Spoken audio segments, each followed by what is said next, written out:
I never thought I would be the kind of guy who would enjoy like I've always been a bag guy. I like my bag. Like I got one of my bags back there, one of my bags there. Like I'm a bag guy. I never thought I would invest in like super, super nice bags, but I seen this bag online and I'm like, I want this bag. But I have like two like must for this bag. My iPad has to fit in it and my camera has to fit in it laying flat, like not like down, like laying flat. And I don't know if my mic is gonna fit on top of it, which is gonna bug me, but I can take the mic off, but I like good audio. So we're gonna take this bag in and see what we can figure out. Gulf Coast camera, baby. This place is really cool. Check it out. I like it, it's neat. It's in the bag wall. That's the bag I have. That's the bag I'm looking at. Bag I have. Bag I'm looking at. Bag I have. Bag that I want. Then I gotta decide a color. They have green, they have black, they have brown, and now I'm stuck because I don't know what color I'm gonna get, and so I'm indecisive, and I have to call my wife and say, hey, what color should I get? Call Shauna. Hey, I'm not gonna buy one of those bags because they're like super expensive and that would be ridiculous.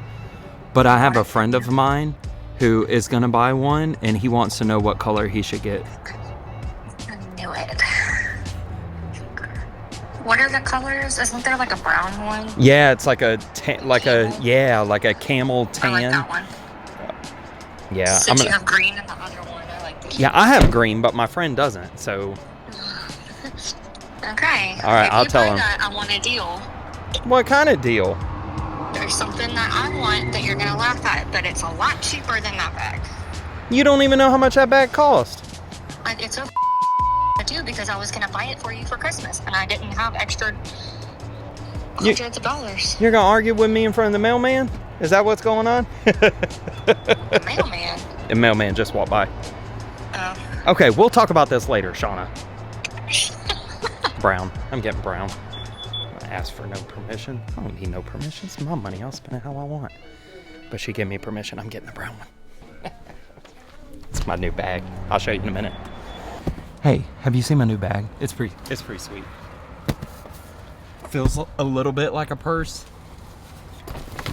Quite all right with it. Oh, yeah, let's go, new bag. I think it was yesterday or the day before, my kids were out in the yard and they found this dirt patch, like where grass isn't growing, and they were filthy. They were rolling in the dirt, throwing the dirt, like they were, oh my God, they were more filthy than they've been in a long time. So I brought them inside, I cut the shower on, and me and both the kids, we all jumped in the shower to get them all cleaned up. And it was just hilarious. It was a funny time, but it really got me thinking about something. I mean, in all reality, there was a lot of things. There was a lot of ways that I was comparing it to me cleaning my kids up to how God cleans us up. I mean, there was a lot of things that rolled through my mind, but I think one of the most prevalent things that rolled through my mind was how it was my responsibility to clean them up. It's funny how, and you see my kids are 4 and 2. Like they have no idea what it is to like get themselves clean. They don't know how to take a bath. They know how to get in the water. They know we take a bath to get clean. I don't even know if they know what clean is, but I started thinking about they have zero idea of how to clean themselves up. That is completely my responsibility. They come into the house and they know dad or mom, but dad is going to clean us up. I was thinking about what kind of mess would it be if I said, okay, well, you got yourself dirty, you clean yourself up.